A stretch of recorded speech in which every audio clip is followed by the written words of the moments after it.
তো hello guys, welcome back to my channel. তো আজকে আমরা চলে এসেছি নর্থ কলকাতায়। হ্যাঁ, আজকে আমরা চলে এসেছি সাউথ থেকে বেরিয়ে আজকে আমরা চলে এসেছি ভাইয়ের সাথে নর্থ কলকাতাতে।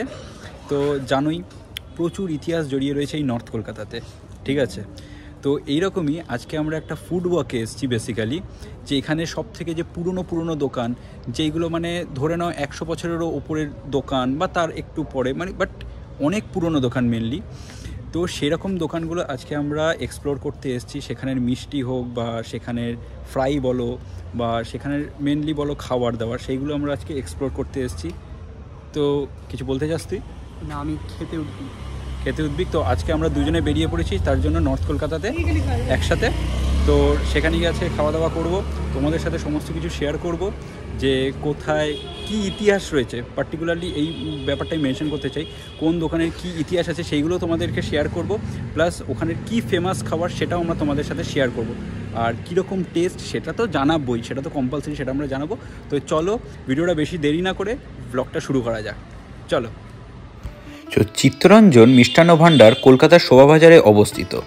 এটা শোভাবাজার স্ট্রিটের এই লাল মন্দিরের কাছেই কিন্তু অবস্থিত। আর দোকানের ঠিকানা হচ্ছে 34B। তো দেখো, ফার্স্টেই চলে এলাম আমরা চিত্তরঞ্জন মিষ্টান্ন ভাণ্ডার। তো এই চিত্তরঞ্জন মিষ্টান্ন ভাণ্ডার একটা খুবই প্রাচীন এবং জনপ্রিয় মিষ্টির দোকান কিন্তু। তো দেখতেই পাচ্ছ আমরা এখন চলে এসেছি চিত্তরঞ্জন মিষ্টান্ন ভাণ্ডারে। তো এর ইতিহাসটা তোমাদের সাথে শেয়ার করছি, খেতে খেতে শেয়ার করছি এই ইতিহাসটা। তো এখানে রসগোল্লার দাম শুরু হচ্ছে 15 টাকা পার পিস থেকে। এই মিষ্টির দোকানটা কিন্তু স্পঞ্জ রসগোল্লার জন্য প্রচণ্ডভাবে বিখ্যাত। আর এই দোকানটা প্রায় 100 বছরের ওপরে পুরনো। এটা স্থানীয় এবং পর্যটকদের মধ্যে সমানভাবে জনপ্রিয়, যারা কলকাতার ঐতিহ্যবাহী মিষ্টির স্বাদ নিতে এখানে আসে কিন্তু। এই দোকানটা স্থাপিত হয় 1907 সালে, আর তখন থেকে এখনও কিন্তু সম্মানের সহিত আর ঐতিহ্য বহন করে এগিয়ে চলেছে। এই মিষ্টির দোকানটা কিন্তু সত্যজিৎ রায়, হ্যাঁ সত্যজিৎ রায়েরও কিন্তু ফেভারিট একটা মিষ্টির দোকান ছিল, সেটা তোমাদেরকে জানিয়ে রাখলাম। আর দেখতেই পাচ্ছ আমরা নিয়ে নিয়েছিলাম এখানে রসগোল্লা আর মাখা সন্দেশ। সত্যি যে রসগোল্লাটা যে বলে এখানকার স্পঞ্জি রসগোল্লা, একদম না খেলে কিন্তু বিশ্বাসই করতে পারবে না তোমরা। মাখা সন্দেশটা তো ছিল দারুণ, সেটা আমি প্যাকও করে নিচ্ছি, প্যাক করে আমাকে বাড়িতেও নিয়ে যেতে হবে, কারণ এইটা তো মিস করানো যায় না, বাড়ির লোকেদের এটা এক্সপিরিয়েন্স করা উচিত। তো আমরা ট্রাই করলাম, রসগোল্লাটা প্রচণ্ড স্পঞ্জি, মানে সত্যি যে এটা যে একটা ঐতিহ্যমান দোকানের খাবার সেটা সত্যি বোঝা যায় খেলে। মানে এতটা স্পঞ্জি জাস্ট না খেলে তোমরা বিশ্বাস করতে পারবে না। আর মাখা সন্দেশটা তো অসাধারণ। কীরকম মুখ ঘুরিয়ে যাচ্ছিস কেন? মানে জাস্ট সত্যি মাখা সন্দেশটা খুবই দারুণ, মানে দারুণ টেস্ট, ঠিক আছে। আমি তো মানে খালি এখানে খেয়ে থামবো না, আমি অলরেডি প্যাক করে বাড়ির জন্যও নিয়ে যাব, আমার এতটা ভালো লেগেছে।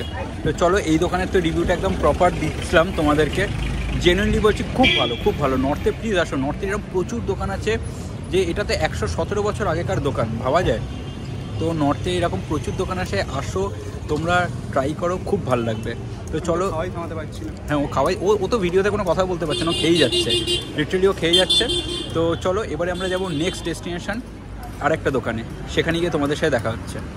তো চলো, ওখান থেকে তো আমরা বেরিয়ে এসেছি, এবারে আমাদের নেক্সট ডেস্টিনেশন হচ্ছে একটা কচুরির দোকান, প্রচণ্ড ফেমাস একটা কচুরির দোকান, হরিদাস মোদক, ঠিক আছে, আদি হরিদাস মোদক। সেখানে হচ্ছে কচুরি হচ্ছে সব থেকে বেশি ফেমাস। তো আমরা এখন যাচ্ছি সেই দোকানটাতে। তো সেটাতে আমরা তোমাদের সাথে সব কিছু হিস্ট্রিটা শেয়ার করব। আর ওখানে সবথেকে ইউনিক ব্যাপারটা কি হচ্ছে, যে ওরা কলা পাতাতে তোমাকে কচুরিটা সার্ভ করে দেবে, কলা পাতাতে তোমরা খাবে, ঠিক আছে।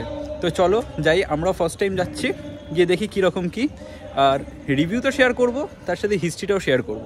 তো সাথে থাকো আমাদের। আদি হরিদাস মোদক কলকাতার শ্যামবাজারের ক্রসিংয়ে অবস্থিত। এটা প্রায় 250 বছরের পুরনো ঐতিহ্যবাহী মিষ্টির দোকান। 1780 সাল থেকে এই দোকানটি কলকাতার মিষ্টিপ্রেমীদের জন্য সেবা দিয়ে আসছে। এই দোকানের বিশেষত্ব হলো কলাপাতায় লুচি এবং খোসা সমেত আলুর তরকারি পরিবেশন করা। এছাড়া কচুরি, ছোলার ডাল এবং বিভিন্ন প্রকারের মিষ্টি পাওয়া যায়।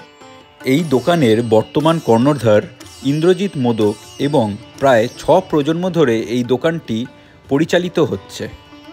এই আদি হরিদাস মোদক 250 বছর ধরে স্থানীয় এবং পর্যটকদের মধ্যে সমানভাবে জনপ্রিয়, যারা কলকাতার ঐতিহ্যবাহী খাবারের স্বাদ নিতে এখানে আসেন। আর দেখতেই পাচ্ছ এখানে খালি কচুরি কিন্তু না, পেয়ে যাবে হচ্ছে তোমরা নানান ধরনের মিষ্টি, আর তার স্বাদও কিন্তু হচ্ছে জাস্ট দারুণ। আর এই আদি হরিদাস মোদকের এই দোকানটা স্থাপিত হয় 1780 সালে। তখন থেকে এখনও ঐতিহ্য নিয়ে এগিয়ে চলেছে এই দোকান। তো দেখো চলে এলো আমাদের কলাপাতা, কলাপাতার উপরে দিয়ে দিল সেই কচুরি, এরপরে আসবে হচ্ছে সেই খোসা না ছাড়ানো তরকারিও চলে আসবে। তো এইটা খুব ইউনিক স্টাইল একটা এখানের, এটার জন্যই কিন্তু অনেক দূর দূর থেকে মানুষ আসে এই কলাপাতাতে কচুরি খাবে বলে।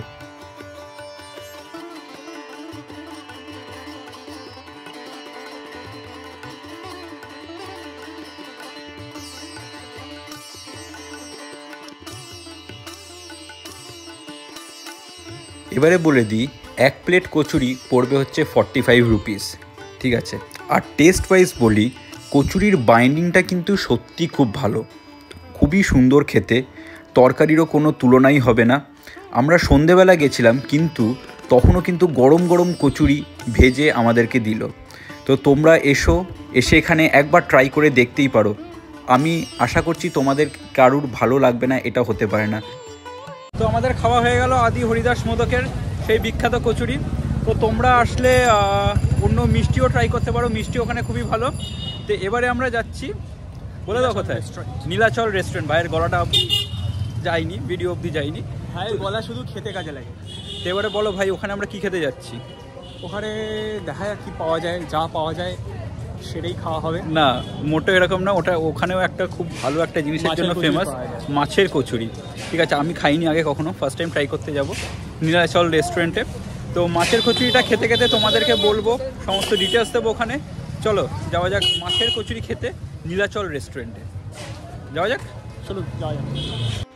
নীলাচল রেস্তোরাঁ কলকাতার বাগবাজার এলাকার অবস্থিত একটি জনপ্রিয় খাবারের স্থান, যা বিশেষ মাছের কচুরির জন্য পরিচিত।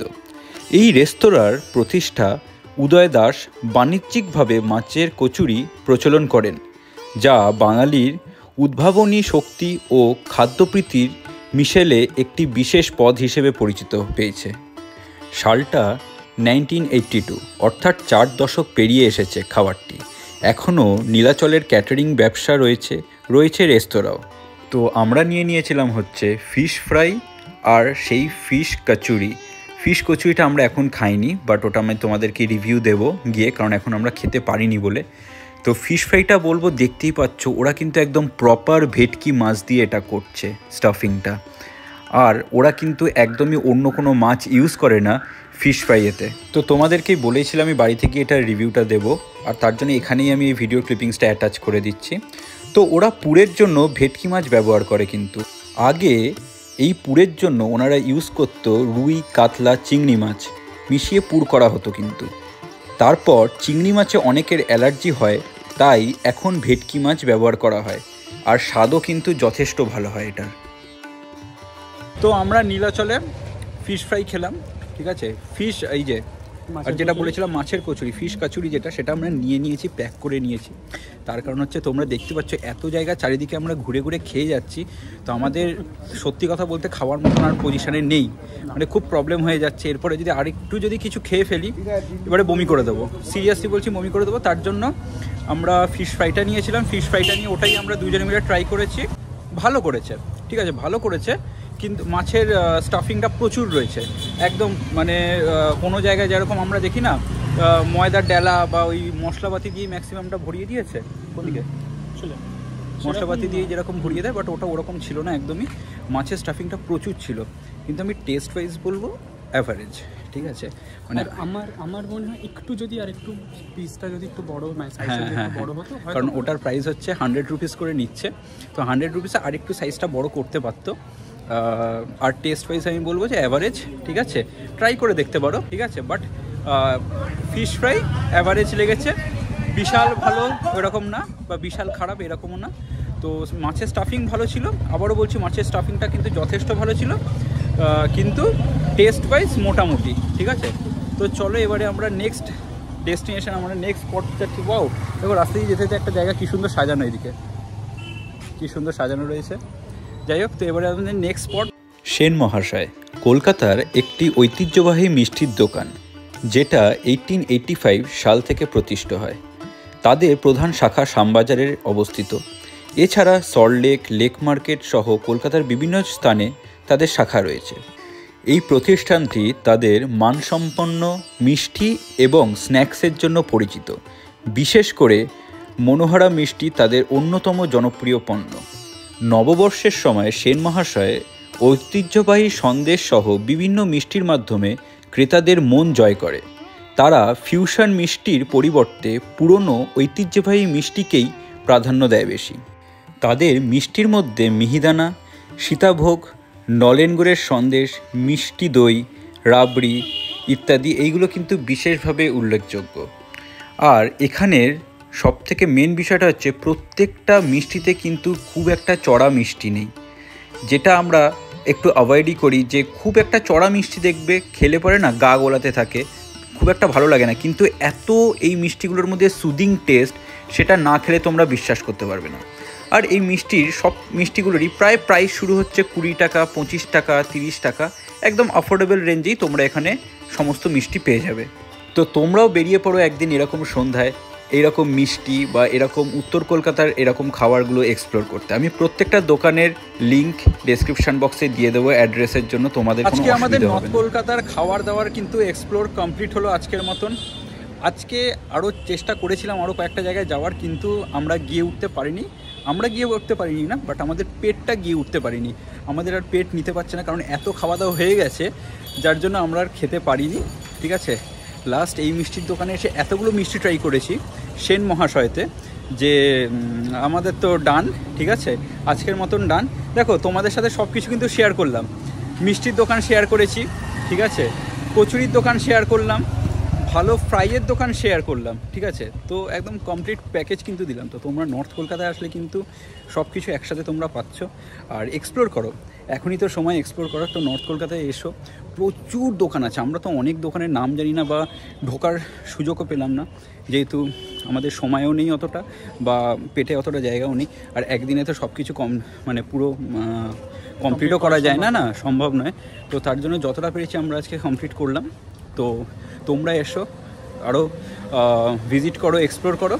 আর আমাদের ব্লগটা যদি কোথাও ভালো লেগে থাকে, লাইক করো, শেয়ার করো, সাবস্ক্রাইব করো। আবার একটা নেক্সট ব্লগে আমরা এরকম একটা এক্সাইটিং কন্টেন্ট নিয়ে আসবো, কি তাই তো ভাই? একদম। পরে তাহলে আরেক দিন আমাদের বেরোতে হবে হচ্ছে নর্থ কলকাতা, একদম, যে জায়গাগুলো আমরা কভার করতে পারি। একদম। আজকে আমাদের ইচ্ছে ছিল গোলবাড়ির কষা মাংস খেতে যাওয়ার, কিন্তু গোলবাড়ির কষা মাংস যদি খেতে যেতাম তাহলে আমরা আর বাড়ি যেতে পারতাম না। আমরা গোলবাড়ির ওখানেই কষে যেতাম, ওখানেই। Nice one bro. তো আমরা এক্স্যাক্টলি ওখানেই আমরা কষে পড়ে থাকতাম একেবারে, আমরা আর বাড়ি যেতে পারতাম না। তো ফাইনালি তো আমাদের বাড়িতেও যেতে হবে, তার জন্য কোনো রকমের এখান থেকে এখন বুক করে গাড়ি ফাড়ি বুক করে আমরা বাড়ি যাব। তো চলো, আর বেশি কথা বলবো না। ব্লগটা ভালো লাগলে লাইক করো, শেয়ার করো আর সাবস্ক্রাইব করো। চলো, টাটা।